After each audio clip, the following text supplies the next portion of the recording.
Better. Better? Good. I apologize. Okay, here we go. So let's go to, all right, this screen. So I mentioned about current. I mentioned about charge. Notice that Q, you don't want to confuse it with heat, okay? So make sure that you don't confuse that lowercase q with heat, okay?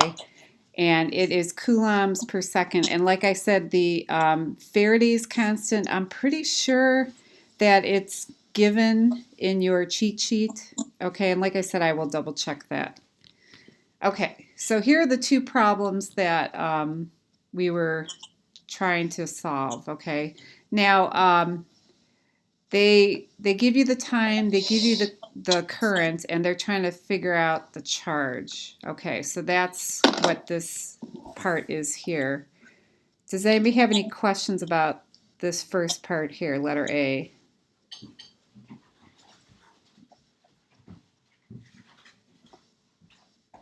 Are we okay with that? Okay, now this is the second part. So you have coulombs, you have the number of charges, and because it's Faraday's constant, now notice that the coulombs is on the bottom because you want to cancel out the charge and you want the number of particles. Okay, they could ask you how many electrons based on that Faraday's constant. Does anybody have any questions on letter B?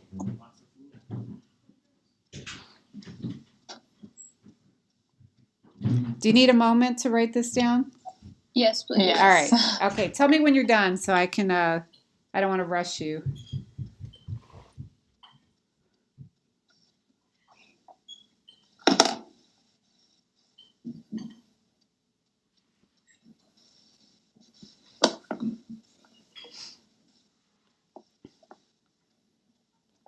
I'm done. Okay. Are we good?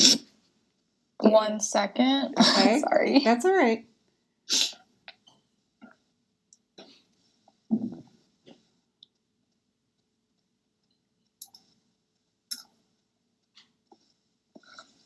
Okay, I'm good now. Okay. All right. Here is a redox reaction. Now, before I go into this, I want to show you this video because I think this video is really good, and it actually is on YouTube, so I'll share it with you. Okay. So here is an actual electrochemical cell, and they've got two beakers. I know it's a little blurry. Let's zoom into the atomic scale and see how this cell operates. Here, at the anode, the site of oxidation, zinc atoms in the metal bar are in contact with the surrounding electrolyte solution.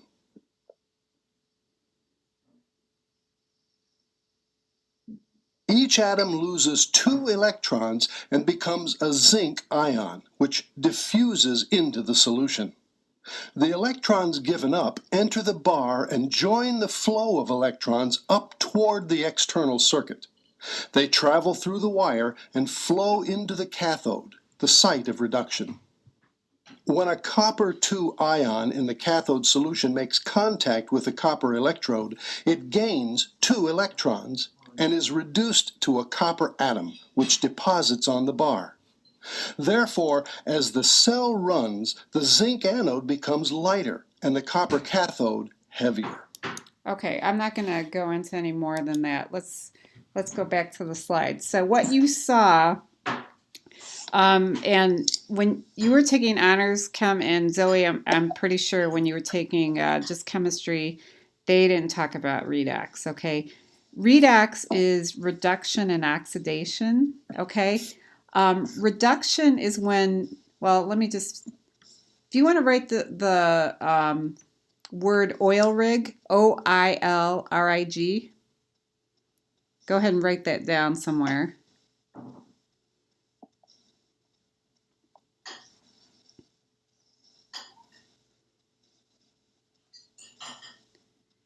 So the oil part is oxidation, and atoms that undergo oxidation lose electrons. So if you want to write that down, oxidation, they tend to lose electrons.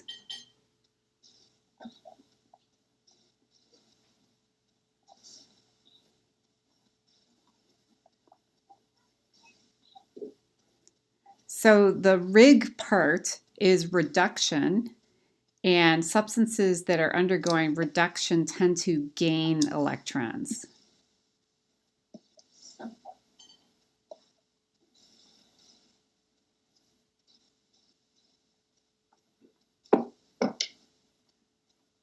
So oil part, oxidation, they lose electrons.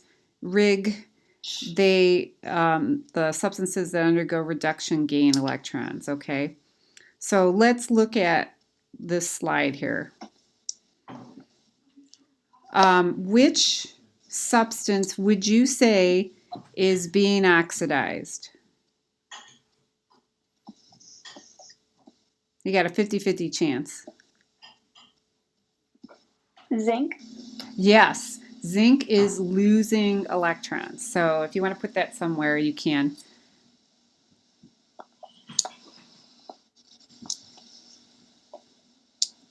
And that must mean what's happening to copper? It's gaining. It's gaining. Now, you can't really see it in this slide because they're showing, they're kind of trying to show a lot here, but in that video, obviously you saw both oxidation and reduction. But notice that zinc on the left-hand side becomes zinc 2 plus on the right-hand side. And notice that copper 2 plus becomes just copper metal. So these are like things that you're going to be looking out for when you're looking at a reaction to see what's being oxidized, what's being reduced. Okay. Now, I shared with you, where is it? Sorry, I'm trying to find my, oh, here it is. Why can't I see that? Curses. I'm going to make this small. Pages. Where did I put this? Oh, come on. Oh, I don't know why it doesn't show up. Okay, well, anyways, if you go to today's, oh, here it is. If you go to today's Thursday, if you download activity series, it looks like this.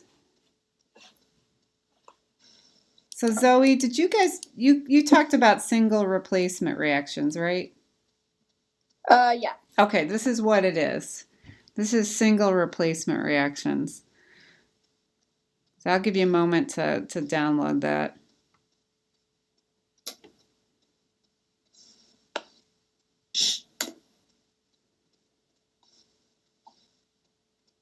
Does anybody have any problems downloading? No. Okay.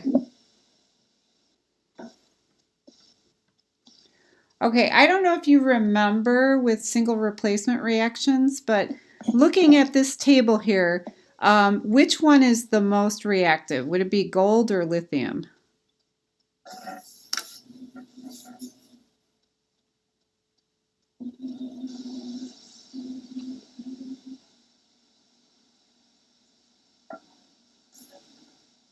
Does anybody have an idea which one's more reactive, gold or lithium? Lithium. Yeah, okay. There's a reason why we use gold for jewelry or coins. It's not very reactive. Now, if you have like silver jewelry, do you notice anything with time that happens to silver? It tarnishes. Yes, yes. Okay, so what happens is over time, silver oxidizes. It forms that black layer on top of it. Does that sound familiar, people? Yeah. Okay. So what this activity series tells you is the substances on the bottom are not as reactive as the substances towards the top. Now, I don't know if you remember with your single replacement reactions, but a substance that is on the top of the list will replace the substance on the bottom, not the opposite way. So I'll give you two examples here. If you have iron and magnesium, which of the two is more reactive? Magnesium. So magnesium will replace iron in a single replacement reaction, not iron replacing magnesium. So that's how you want to use this chart. Okay. The other way you want to use this chart for the electrochemistry part is if you want to write at the top of this, these lithium, anything near lithium tends to be oxidized. Anything down by gold tends to be reduced.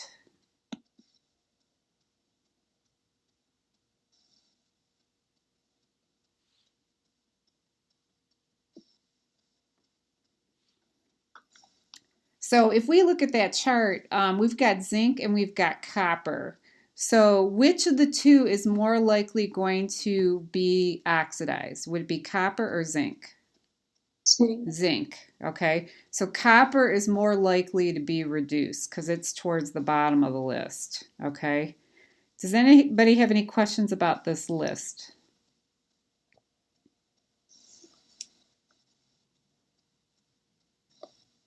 Okay, I'm going to take that as a no. So I'm going to go back to my, oops, oh, that's interesting. Sorry guys, I didn't, okay, now I got to go find my slideshow. Where'd it go? Oh, there it is. Okay. All right, so this is a redox reaction. We know that zinc is going to give off electrons because it's more reactive and it tends to oxidize more. And we know that copper tends to be reduced more just because of its activity series, okay? All right, so here is a situation where they're showing copper actually replacing some of the zinc ions, okay? Does everybody see that? So we call this, I don't want to call it anything right now. Okay, so you will have to get really good at balancing redox reactions. So typically you see a solid metal, so we'll have the parentheses S after the symbol. That typically will do what, people? The metal, if it has a solid after the symbol, what's it going to do? It's going to be oxidized. Yeah. And then if you have a symbol with aqueous and it's charged, it's typically going to be reduced, okay? All right, so they give you an example here where you have a copper penny and it's dropped into a solution of silver fluoride. What formula would silver fluoride be?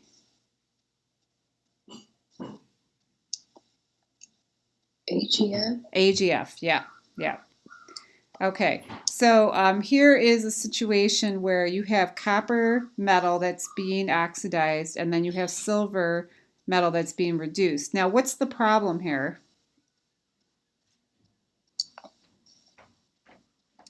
Is it balanced?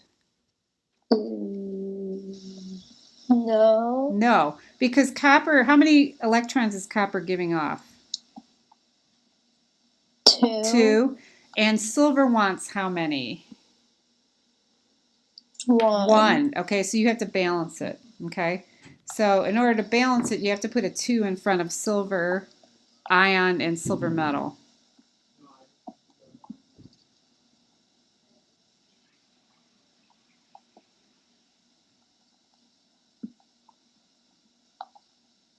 All right, do you need a moment? Why do we put the 2? Because copper, when it oxidizes, it's giving off 2 electrons, and silver ion, it only needs 1 electron to be reduced. So we have to put a stoichiometric coefficient in front of the silver ion to balance the number of electrons. Okay. Yeah. All right, anybody else? We're good? I can move on? Yeah. Okay. All right. Okay, here we go. So these are galvanic cells. We're going to look at galvanic cells, I think, on Monday. I have to double check.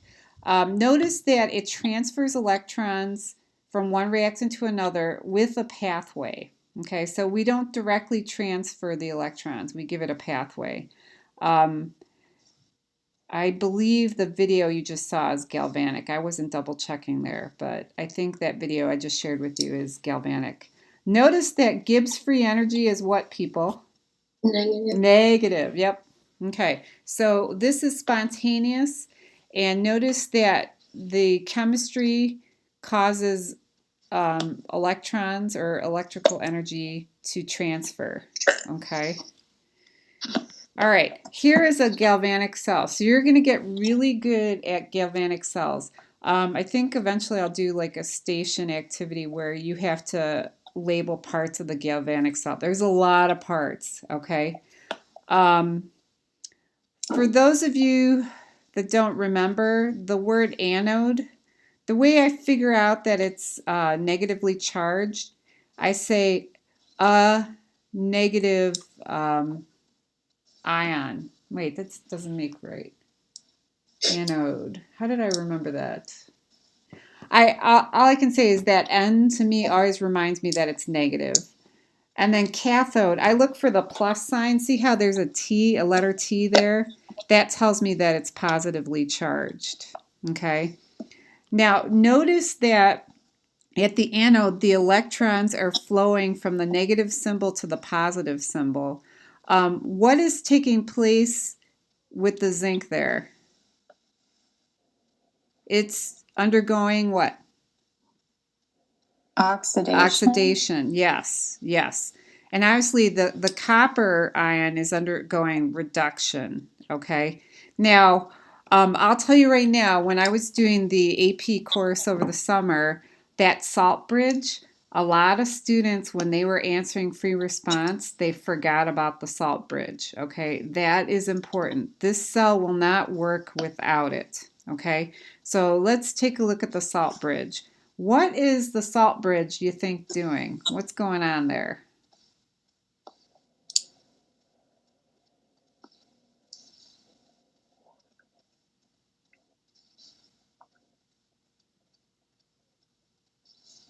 So what's being transferred with the salt bridge? Electrons. No, the wire is transferring the electrons. If you want to write that down somewhere, the wire is transferring the electrons.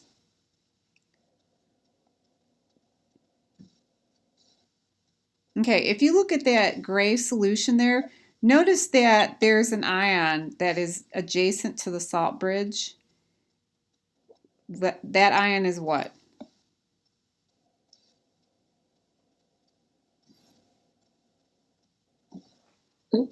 Sodium? Is that what she said? Oh, okay. Let me help you here. Okay, sodium is in the salt bridge. It is not in that gray liquid. Oh, that's what you're saying. So the zinc is in the gray solution, and notice that it's traveling up through the salt bridge, okay? Why do you think that zinc wants to travel up through the salt bridge?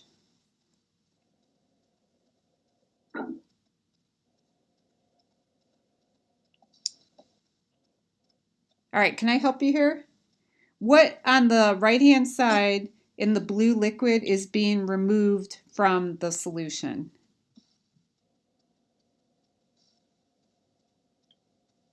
SO4.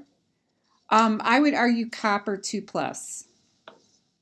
Do you agree copper 2+ is being reduced on the right-hand side? Do you agree? How do we know that? Just because there's an arrow?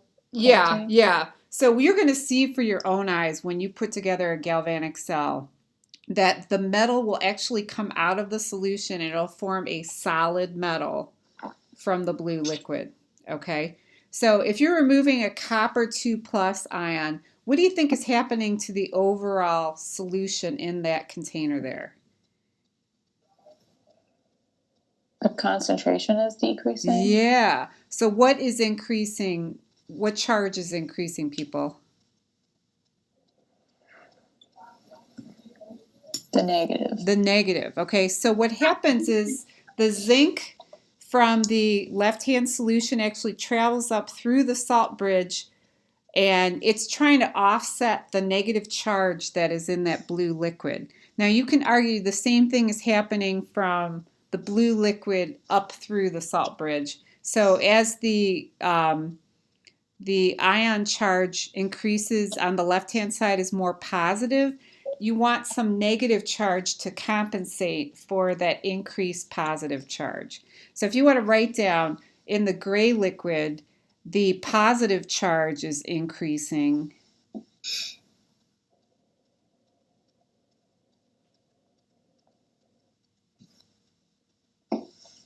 And in the blue liquid, the negative charge is increasing.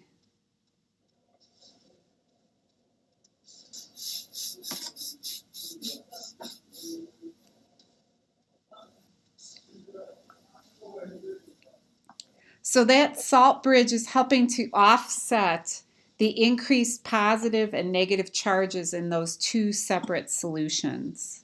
That's what the salt bridge is doing. So when you say like offset, do you mean like keep it neutral? Balanced? Or like, yeah. Yeah. Oh, I like that, Jess. That is so good. Yes, you are right. Now, let me ask you this. Either solution, what does it share? So either solution, what is common with both solutions? And the salt bridge? SO4. Yeah, so all three share a polyatomic ion. And that's made on purpose, okay? You typically pick a polyatomic ion that they all share.